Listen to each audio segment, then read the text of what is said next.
नमस्कार, कविता स्वयंपाकघरमध्ये तुमचं मनापासून स्वागत आहे। आज आपण बनवणार आहोत टम्म फुगलेली मऊसूत अशी पुरणपोळी रेसिपी।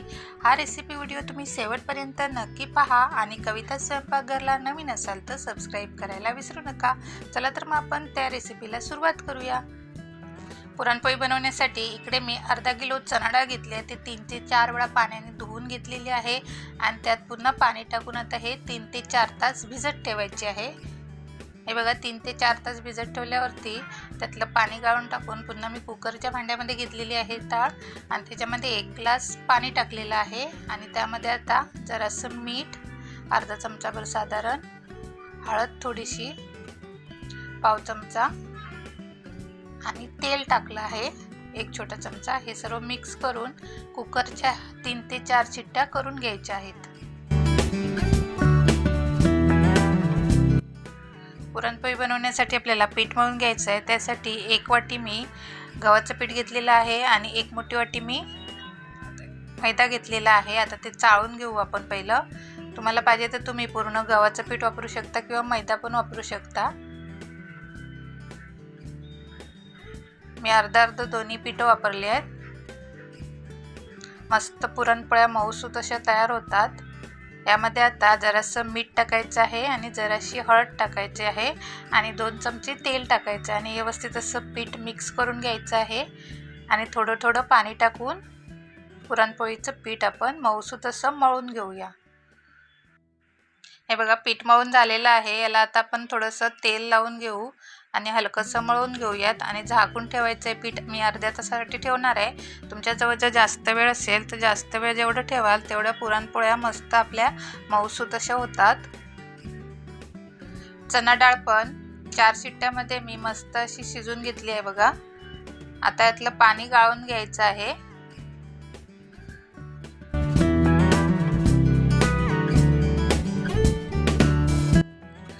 पुरणपोळीचं सारण बनवण्यासाठी इकडे मी पाव किलो गूळ घेतलेला आहे। वेलची पावडर थोडीशी लागणार आहे आपल्याला आणि जायफळ घेतलेलं आहे, ते मी किसून टाकणार आहे थोडंसं। इकडे पुरणपोळीचं सारण बनवण्यासाठी मी कढई गरम करत ठेवलेली। त्यामध्ये आता 1 चमचा घी टाकायचं आहे। घी हलकंसं गरम व्हायला द्यायचं आहे आणि आपण जी डाळ उकडून घेतलेली आहे चणा डाळ ती टाकायची आहे। चणा डाळ टाकून घेतली की त्यामध्ये गूळ पण टाकायचं आहे आणि व्यवस्थित असं मिक्स करून घ्यायचं आहे चणा डाळीमध्ये गूळ। हे बघा गूळ थोडं वितळल्यावर असं पातळ होतं।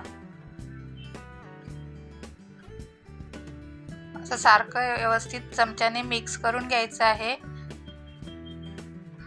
मग हळूहळू हे घट्टसर होत जाईल। हे बघा घट्टसर झालेलं आहे। यामध्ये आता वेलची पूड टाकूया साधारण 1 चमचा आणि जायफळ जरासं मी किसून टाकणार आहे आणि व्यवस्थित असं सारण आपण घट्टसर बनवून घेऊयात। हे बघा पुरणपोळीचं पुरण आपलं बनवून तयार आहे। पलिता पण बघा आपला उभा असा राहतोय सहजपणे, म्हणजे आपलं पुरण बनवून झालेलं आहे तयार। हे आता गरम गरम असताना डाळ आपण वाटून घ्यायची आहे। हे बघा या पद्धतीने असं पुरण बनवून घ्यायचं आहे। इझिली असं पटकन होतं पुरण वाटून। हे बघा पुरण आपलं बनवून तयार आहे। हे बघा मी एवढ्या साईजचे पुरणाचे गोळे बनवून घेणार आहे। हाताला पण बघा चिपकत नाहीये पुरण। आता हे सर्व पुरणाचे आपण गोळे बनवून घेऊयात। हे बघा मी गोळे बनवून घेतलेले आहेत। आता आपण पुरणपोळ्या बनवण्यासाठी घेऊयात।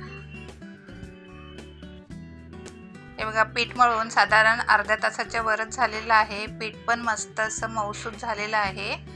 आता थोडंसं तेल लावून पीठ मळून घेऊ आणि छोटे छोटे गोळे करून घेऊयात। तुम्हाला ज्या साईडची छोटी मोठी पुरणपोळी बनवायची आहे तसे गोळे करून घ्यायचे आहेत।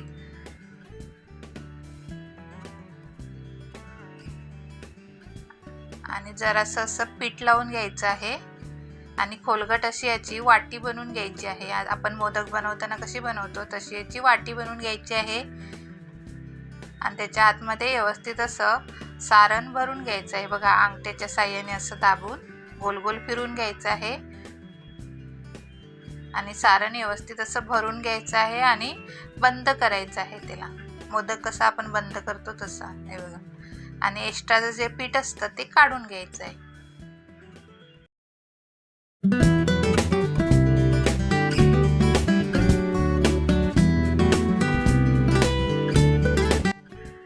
पुरणपोळी आता लाटून घ्यायची, त्यासाठी थोडंसं असा मैदा लावून घ्यायचा आहे. मैदा लावल्यावरती हाताने असं पसरून घ्यायचं आहे दाबून, म्हणजे सारण आतमध्ये व्यवस्थित पसरलं जाईल. आणि लाटण्याने हळूवार असं पुरणपोळी लाटून घ्यायची आहे. हे बघा ह्या पद्धतीने.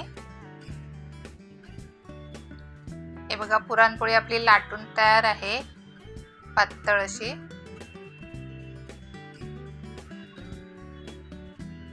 याच पद्धतीने मी अजून एक पुरणपोळी तुम्हाला दाखवते आहे बनवायला. हे बघा खोलगट अशी वाटी करून घ्यायची आहे. याला पीठ नाही लावलं तरी चालेल, असं पण होतं. हे पुरण हाताला चिपकत नाही आहे पीठ. तुमचं जर हाताला पीठ चिपकत असेल तर तुम्ही हलकसं पीठ लावून घ्या आणि सारण व्यवस्थित भरून घ्यायचं आहे आणि बंद करून घ्यायचं आहे. बघा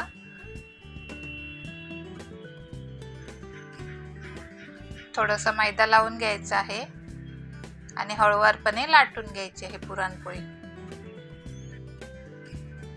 याच पद्धतीने मी सर्व पुरणपोळ्या लाटून घेत आहे.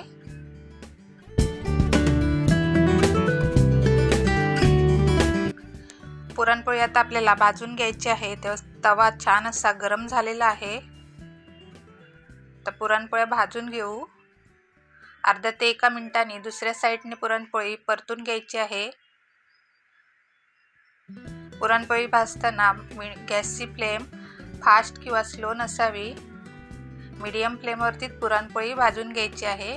हे बघा एका साईडने तूप लावून घ्यायचे मस्त असं, पुन्हा दुसऱ्या साईडने पण लावायचं आहे. छान अशी फुगलेली बघा पुरणपोळी. याच पद्धतीने मी बाकीच्या सर्व पुरणपोळ्या बनवून घेतलेल्या आहेत. होळी स्पेशल मस्त अशा मऊसूत टम्म फुगलेल्या पुरणपोळ्या बनवून तयार आहेत.